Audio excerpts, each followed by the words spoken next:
Cuentas y cuentos. Sean ustedes bienvenidos a una edición más de Cuentas y Cuentos, podcasts de la Universidad Nacional, de la Oficina de Comunicación de la Universidad Nacional. Es un gusto que nos acompañen y hoy tenemos una invitada especial con nosotros. Se trata de la doctora Elisa Loncón Antileo.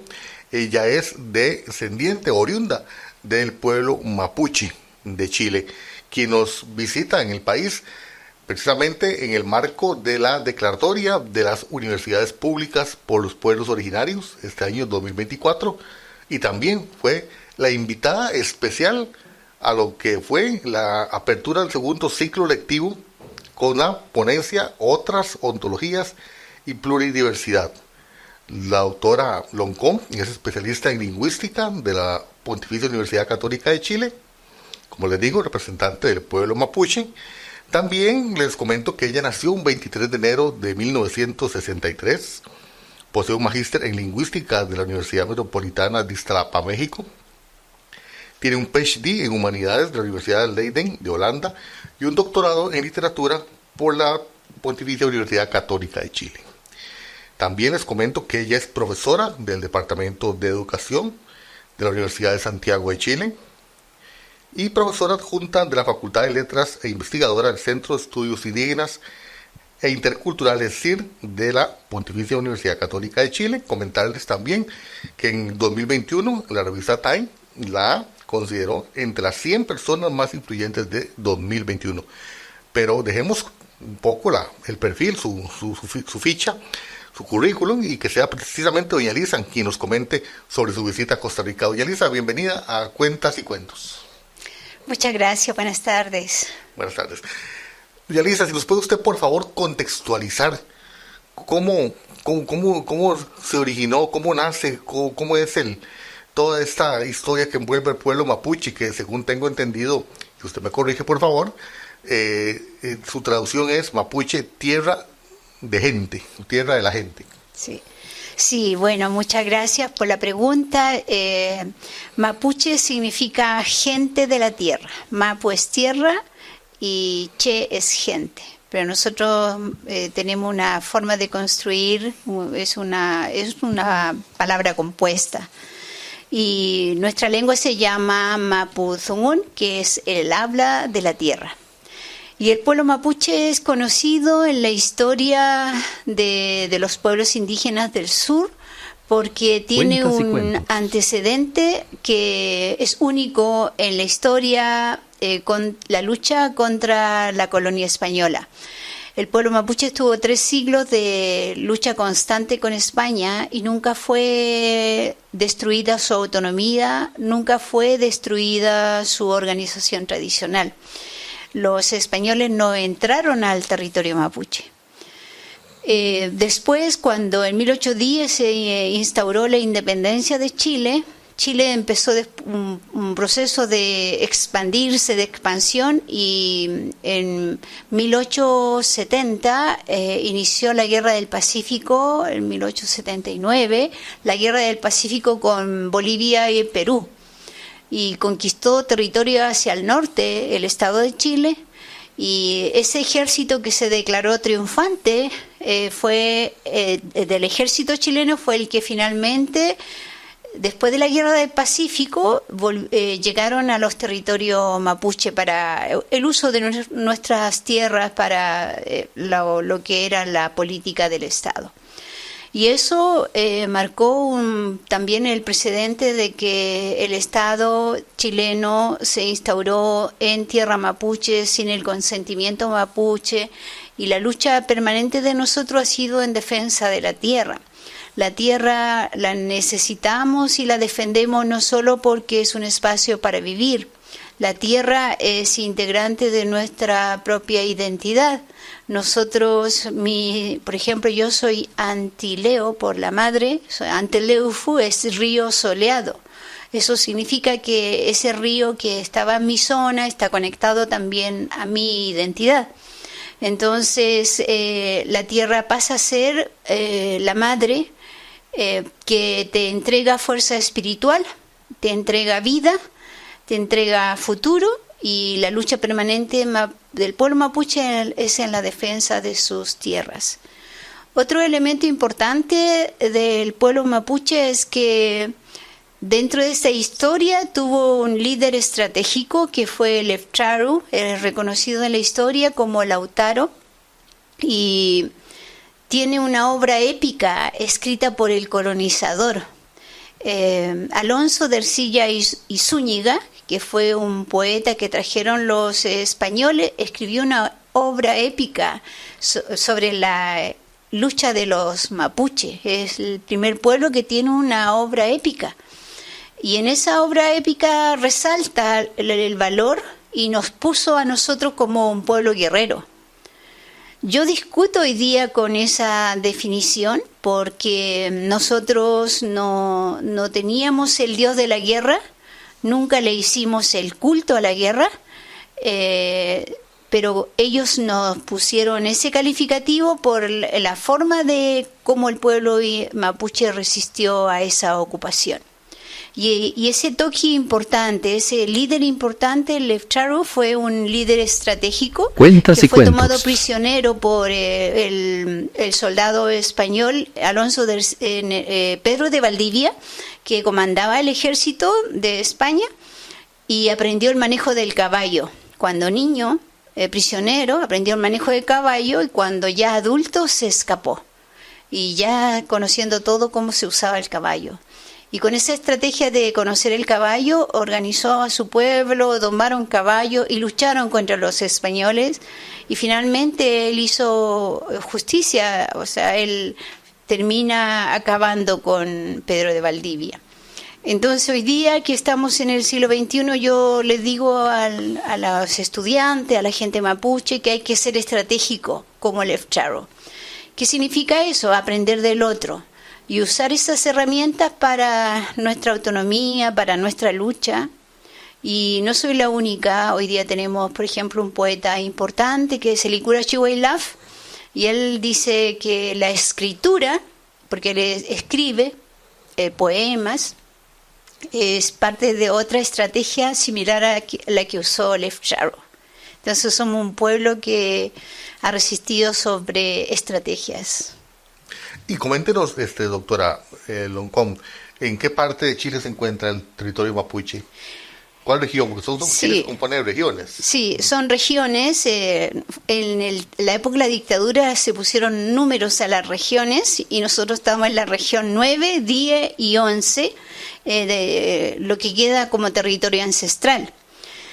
Sin embargo, por problemas de tierra y de la ocupación, del despojo territorial, la gente ha migrado para todas las grandes ciudades y hay un porcentaje enorme en Santiago, incluso hay un porcentaje de mapuche trabajando en las mineras, o sea, para sobrevivir. Estamos distribuidos hoy día a lo largo de todo Chile. ¿Y actualmente cuánta es su población para el siglo XXI? Siglo XXI, hay un censo de 2017 que habla de 1.700.000 mapuche y la población indígena de Chile es 2 millones, un poquito más. La población mapuche es el 90% de la población de pueblos indígenas y hay pueblos indígenas en el norte, los aymara, los quechua, licanantay, coya.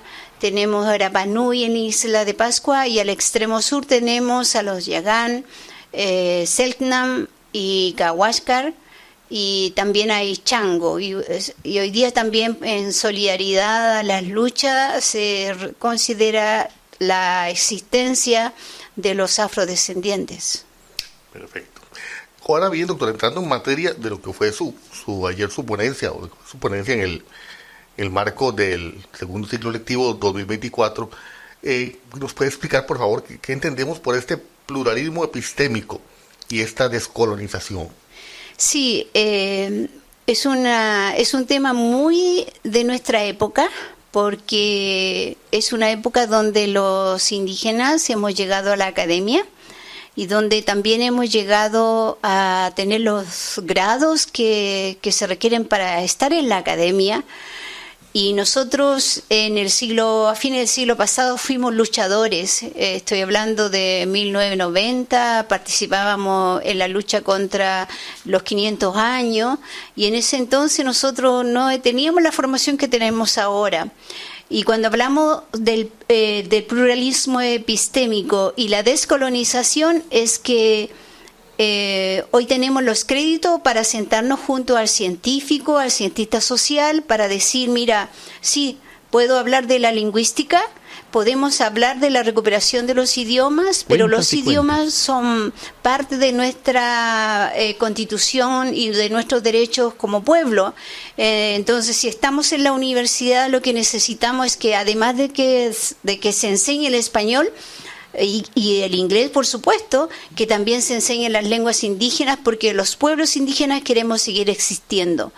En ese contexto, el pluralismo epistémico busca reconocer la forma, el conocimiento, la filosofía que tienen los pueblos indígenas al mismo nivel del conocimiento occidental europeo y que las academias sirvan para complementar los saberes, para territorializar la formación y para dar justicia epistémica a los pueblos, porque fueron las academias las que negaron nuestras lenguas, fueron las academias que en función del colonialismo nos trataron como personas que no teníamos el nivel de formación y de comprensión intelectiva, que éramos prelógicos, que éramos bárbaros, que no teníamos saberes.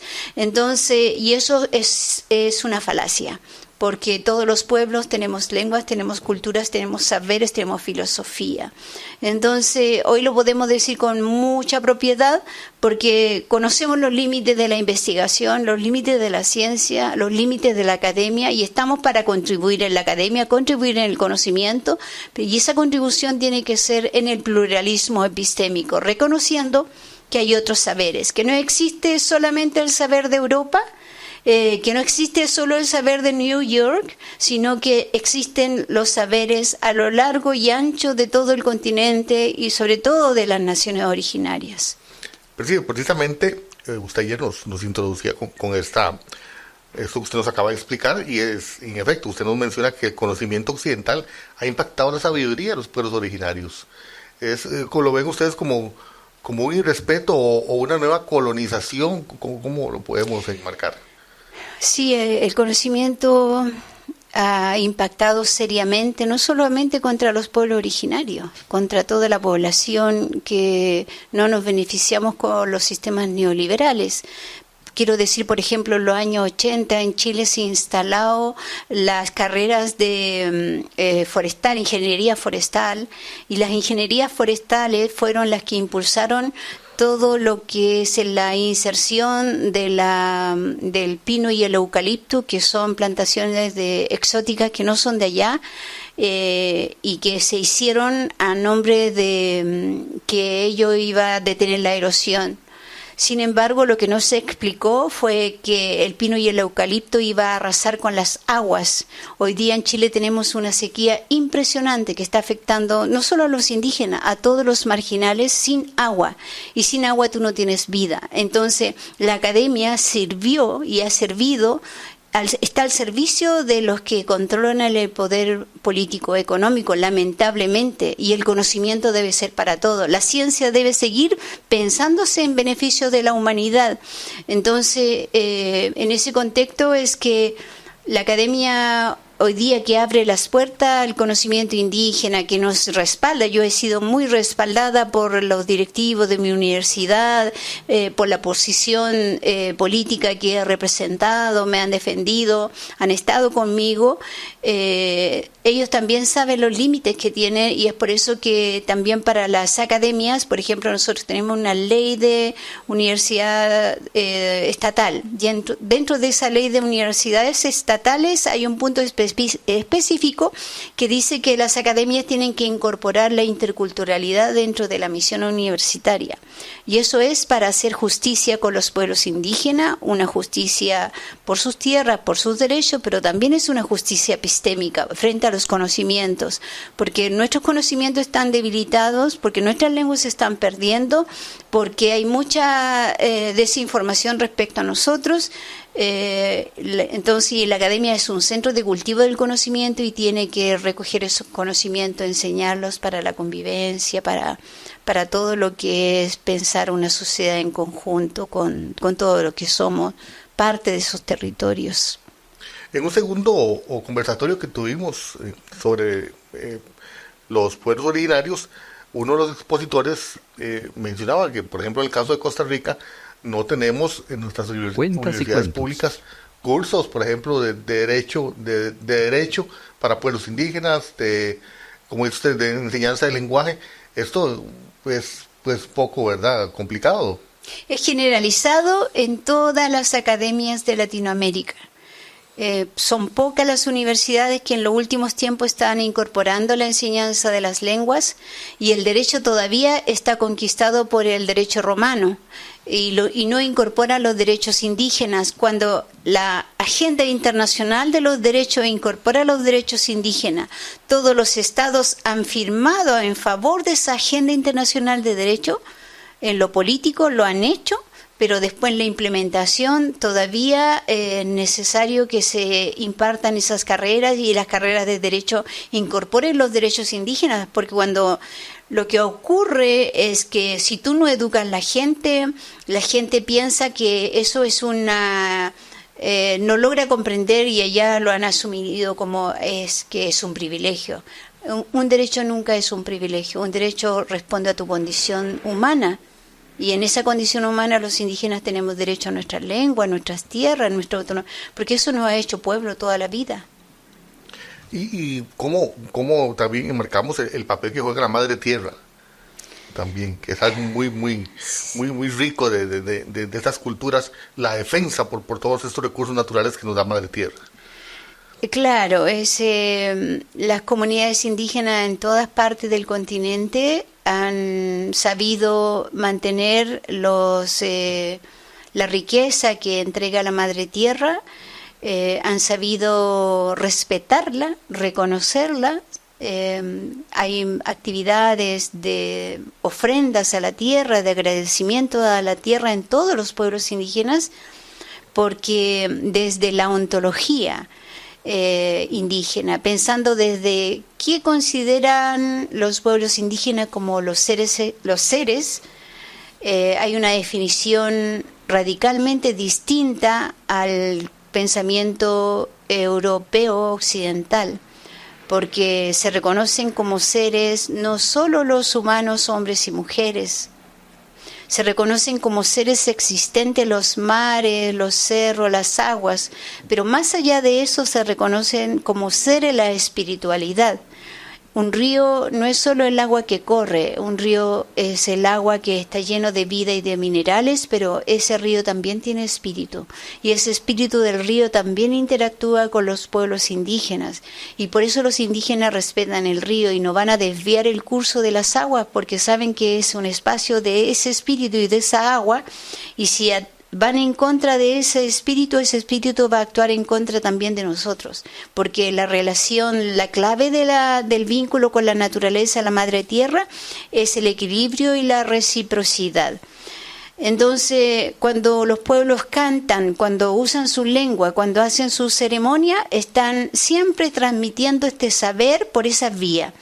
Y ese saber nunca lo incorporó el pensamiento europeo occidental, porque desde que se instala la modernidad que traen los colonizadores en 1492, vienen con la idea de ofrecer el desarrollo y la modernidad para los pueblos. Pero este desarrollo y modernidad viene con definiciones ontológicas ya instaladas, y dentro de estas definiciones está la separación del ser humano de la naturaleza. Estamos separados de la naturaleza. La separación del cuerpo y del espíritu. En la academia nosotros se nos enseñan las cuestiones vinculadas a lo orgánico, pero nunca a lo que nuestra dimensión espiritual queda de lado. Se separan y esto hace que la academia empieza a ver a la naturaleza como un recurso manipulable, explotable por el ser humano, y empieza también a entender el cuerpo separado del espíritu. Y es cosa de ver hoy día la industria farmacéutica. La industria farmacéutica se llena de recursos, explotando esto de sacarle a la ciudadanía, a la gente, una cantidad de medicamentos y cosas para atender al cuerpo. Pero no se logra en atender la soledad del espíritu, la relación del cuerpo con lo que es la energía vital. Y la energía vital uno la puede encontrar en una montaña, la puede encontrar incluso hasta con los animales que se vinculan con nosotros. Hay energía vital, pero te enseñaron a separarte y a no valorar eso. Entonces, los pueblos indígenas, con su planteamiento filosófico ontológico, estarían contribuyendo a esta academia y a esta ciencia que separó, pero que es un error, porque esta separación nos ha llevado a la crisis ecológica, humanitaria, las violencias que hoy día nos afectan. Me gustó una frase que usted ayer mencionó, y abro comillas. Yo creo en la mirada a la naturaleza y a la valoración de lo colectivo, que es lo que la sociedad del siglo XXI necesita. Sí, es el futuro para todos los pueblos, para todas las naciones, las repúblicas, como nos queramos llamar, porque necesitamos que las academias, que las escuelas, que las familias volvamos la vista a la tierra, conozcamos lo que es vivir debajo de un árbol, con todo lo que es el frescor de ese árbol, porque se ha sacado, se ha talado todo, y uno después te sientan en los auditorios con aire artificial. Eso no era necesario antes, y hoy día la explotación de esa energía nos está llevando al calentamiento global. Entonces el estudiante, el niño, tiene que aprender que una flor se genera a partir del agua y el sol y el cuidado que eso da, pero es un fenómeno natural que hoy día no está al alcance de ese conocimiento. Entonces, en ese contexto es que volver la vista a la naturaleza es el futuro para esta humanidad. Volver la vista a lo colectivo y comunitario es el futuro para nosotros, porque nosotros no existimos solo en la unicidad. Nosotros necesitamos del otro para continuar nuestra vida, el cuidado hacia el otro, la reciprocidad con el otro, el cariño que nos tenemos que brindar unos con otros. El sistema nos está llevando por un camino sin retorno, donde nos dice que el futuro depende de un individuo que puede hacer prácticamente. Ya nos hemos convertido como el patrón autoexplotador. Cada uno se autoexplota, y mientras más se autoexplota se supone que va a haber más éxito. Sin embargo, lo que se logra es el aislamiento y el empobrecimiento del alma, de las relaciones sociales, de las posibilidades de transformar este mundo que nos requiere colectivamente. Doctora, ya para ir finalizando, ¿qué mensaje le da usted al CONARE, a las universidades públicas?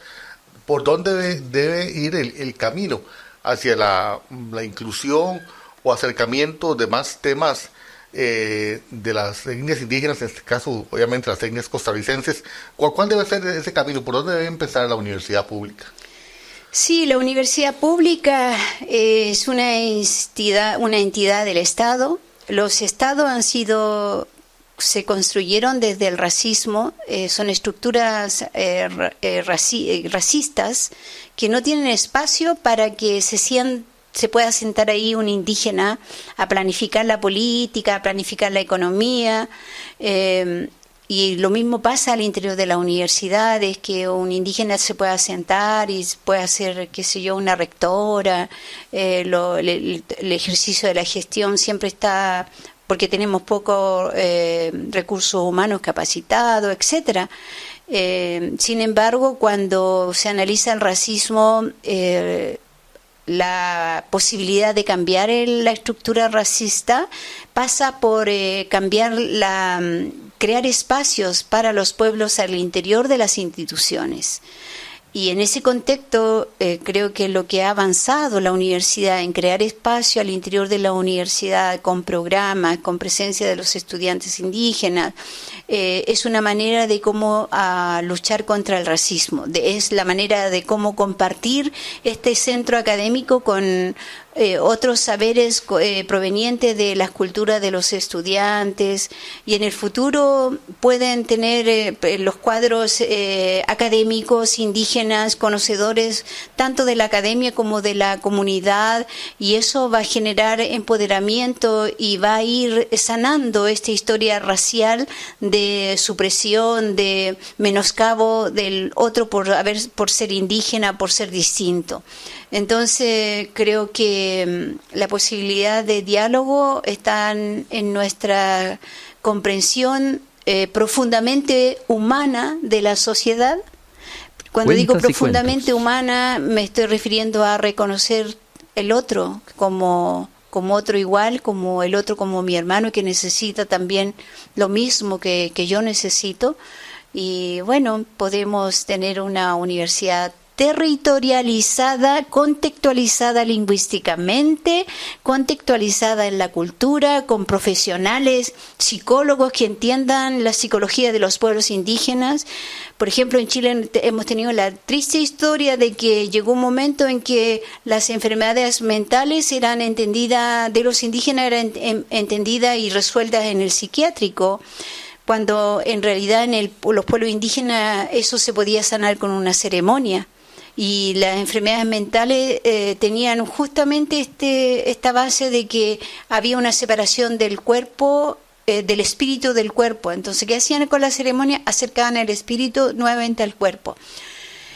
Pero eso es psicología indígena, que los psicólogos tienen que aprender si van a interactuar con los indígenas, que los abogados tienen que aprender si van a hablar sobre los derechos de los pueblos indígenas, porque quienes mayormente integran las cárceles, al menos en mi país, hay un porcentaje enorme de mapuches presos, porque no se está aplicando el reconocimiento de los derechos de los pueblos indígenas. Entonces las universidades pueden formar ese nuevo perfil de profesionales que conozcan la cultura, la ontología, la filosofía, y que podamos seguir juntos dentro de esta sociedad construyendo futuro para nuestros territorios y nuestros futuros hijos y todo lo que viene hacia adelante. Muy agradecido, doña Elisa, por su participación en Cuentas y Cuentos. Y antes de finalizar, nos gustaría que nos regale un mensaje a la comunidad chilena que radica acá en Costa Rica, y también a los hermanos mapuche que a través de la web también pueden escuchar Cuentas y Cuentos. ¿Qué mensaje le damos en dialecto mapuche a sus conserjes más cercanos? Bueno, yo como lingüista defiendo el idioma mapuche como una lengua. No lo hago desde el concepto dialecto, porque dialecto es la variación territorial de una lengua, y en este caso allá en Chile se diría el dialecto del español, pero nosotros somos una lengua en sí. Entonces, Pulamien, Mari, Faumo Melepan, Peumañele que me feleaiman, Mañuma ello, Taman Melepan Tavameu, Taman Alcatual Tavachidungu, Inche e Mintaman Mapumu Tamalen, Peumañele que me newentuleaiman, que me amuleaitaman monien. Les digo, hermanas y hermanos, que yo estoy acá y que estoy agradecida también de la presencia de los chilenos en este país, agradecida de su apoyo y de su cariño. Hemos tenido procesos políticos importantes en Chile y ahí hubo chilenos que supieron estar a la altura de la circunstancia en el proceso constitucional, votando por la plurinacionalidad, a favor de la plurinacionalidad. Y a mis hermanos mapuche que están allá en los territorios, que continuemos la lucha estratégica de nuestros pueblos y que el futuro va a ser nuestro. Muchas gracias. Gracias a usted, doña Elisa, y a ustedes, amigos, invitarlos próximamente a una nueva edición más de Cuentas y Cuentos, acá por la web de Una Comunica. Agradecerle a mi compañero Randall Hernández en los controles centrales y que tengan una buena tarde y nos estamos viendo próximamente. Gracias. Cuentas y Cuentos,